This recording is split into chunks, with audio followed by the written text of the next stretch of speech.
Nuestro autor comienza el capítulo explicando que los manuscritos más antiguos del Corán que se conservan están incompletos y que los primeros códices relativamente completos son el de Samarcanda y el de Topkapi. El manuscrito de Samarcanda, nos dice, es considerado como el Corán de Uthman, habiendo sido datado, sin embargo, entre los años 780 y 800, o sea, muchísimo tiempo después del Jalifa Uthman. Sobre el manuscrito de Topkapi nos asegura que ha sido datado en el año 874. Al leer estos datos entendemos que los revisionistas confían en la prueba del radiocarbono, ya que la utilizan, como ha hecho aquí nuestro autor, para concluir que las primeras ediciones relativamente completas del Corán fueron creadas como mínimo un siglo y medio después de la muerte del profeta. Nuestro autor nos explica ahora que si queremos buscar manuscritos más antiguos del Corán, solo encontraremos fragmentos y páginas que contienen textos sin signos diacríticos ni vocales, es decir, que solo cuentan con un esqueleto consonántico. Sin embargo, cuando nosotros buscamos esta información, comprobamos que en ese periodo de tiempo, incluso mucho antes de la llegada del Corán, ya se usaban los signos diacríticos, como demostraremos en próximos capítulos. Nuestro autor continúa diciendo que, según algunos revisionistas, en la actualidad existen entre 1500 y 2000 hojas datadas alrededor de un siglo después de la Égira. Esto significa que los fragmentos y páginas más antiguas del Corán que se conservan hoy fueron elaboradas en torno al año 722. ¿Cómo asignan los revisionistas estas fechas? Pues a través de la prueba del radiocarbono. No olviden este dato. Nuestro autor nos ofrece un listado con los más famosos manuscritos antiguos del Corán, al que añade breves reseñas con la intención de exponer las inconsistencias que muestran estos documentos. El primero, los manuscritos de Saná, fechados entre el año 657 y 690 gracias a la técnica del radiocarbono. Pero según el autor, existen nuevas investigaciones basadas en los estudios paleográficos realizados por algunos revisionistas que demostrarían que sería más conveniente fecharlos un siglo después de la Égira. Esto significa que la prueba de radiocarbono solo es buena cuando conviene al revisionismo, ya que hemos visto que en el caso del manuscrito de Topkapi, el radiocarbono nos proporciona incluso el año exacto, pero cuando se trata de los manuscritos de Saná, fechados 25 años después de la muerte del profeta, entonces aparecen estudios paleográficos que nos demuestran que el radiocarbono se ha equivocado, como mínimo en 100 años. Muy sospechoso nos parece esto. Según nuestro autor, uno de los pergaminos que forman la colección de manuscritos de Saná sí podría ser fechado 2 o 3 décadas después de la muerte de Muhammad. El problema es que este pergamino presenta signos claros de haber sido reutilizado, es decir, su texto fue borrado y reescrito posteriormente, algo que los revisionistas aprovechan para señalar que el Corán fue corregido y modificado a lo largo del tiempo hasta alcanzar la forma que hoy conocemos. Sin embargo, lo que no señala nuestro autor es que expertos como la señora Asma Hilali, la cual mencionará en otro capítulo para hacernos creer algo que no es, ya han demostrado que dicho pergamino solo pudo ser el borrador de trabajo de un alumno, pues los apuntes y correcciones que en él aparecen así lo demuestran. Gracias a la tecnología actual, hemos podido leer en los márgenes del texto algunas de las anotaciones que en su día fueron raspadas o borradas del pergamino. Por ejemplo, justo al empezar la Sura 9, aparece anotado «No recites el basmalá».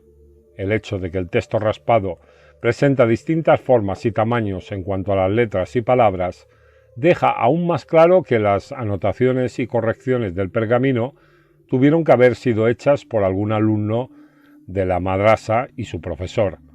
Si bien es cierto que el texto raspado no respeta el orden de las suras tal como aparecen en el Corán actual, también lo es que sí presenta exactamente los mismos versículos que en el mismo orden, a excepción de 2 versículos transpuestos en la Sura 20 y un versículo ausente en la Sura 9, que, como han señalado los expertos, podría tratarse de un error al copiar. En cuanto al texto superior, es decir, el texto que se reescribió encima del raspado, hemos de decir que prácticamente es el mismo que el del Corán actual. Pero toda esta información es omitida en las publicaciones revisionistas antiislámicas, donde se presenta el pergamino como una prueba de que la redacción del texto coránico no fue acabada en la época de Mohammed. Segundo, el manuscrito de Tubinga MA6 165, datado entre los años 649 y 675, que incluye un 20% del texto coránico. Bueno, parece que nuestro autor ha contado a la baja, pues en realidad incluye un 26% del texto coránico. De todos modos, este manuscrito parece respetar el orden y contenido del Corán actual, pues nuestro autor no ha mencionado una palabra sobre este asunto. Tercero, el manuscrito de Raqada, datado entre el año 650 y el 675, que incluye el texto de 9 suras coránicas. Nuestro autor no ha señalado que el manuscrito consta de 210 hojas, cuyo orden y contenido entendemos que coincide con el Corán actual, pues aquí tampoco se ha pronunciado sobre este asunto.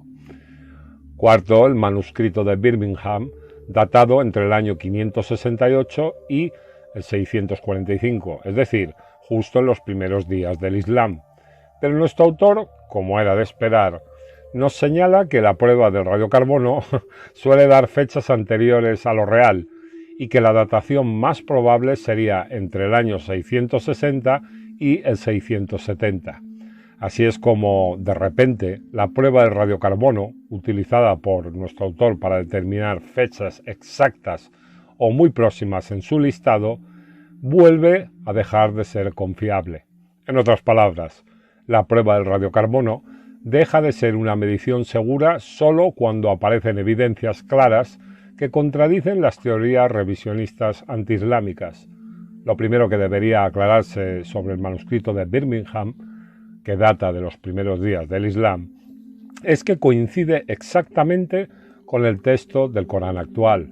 Y lo segundo, que forma parte del códex conocido como Manuscritos Árabe 328c, que se conserva en la Biblioteca Nacional de Francia. Cuando saltó al mundo la noticia de que el manuscrito de Birmingham era el más antiguo encontrado hasta la fecha, fue gracias a que los británicos realizaron en él la prueba del radiocarbono, prueba que, por algún motivo, los franceses aún no han llevado a cabo con los manuscritos Árabe 328c, y si la han realizado, no la han publicado. Lo que nadie puede negar es que el manuscrito de Birmingham pertenece al Códex Árabe 328c, ya que es un hecho reconocido hasta por los propios revisionistas. Pero, ¿por qué razón no menciona estos datos nuestro autor? Y lo que resulta más extraño, ¿por qué no ha incluido el Códex Árabe 328c en la lista de los más famosos manuscritos antiguos del Corán, junto al BL2165, el Mashhad, el Marcel, el MS-CAF 47 y otros códex que se sabe pertenecen a los primeros tiempos del Islam? Lo explicaremos nosotros.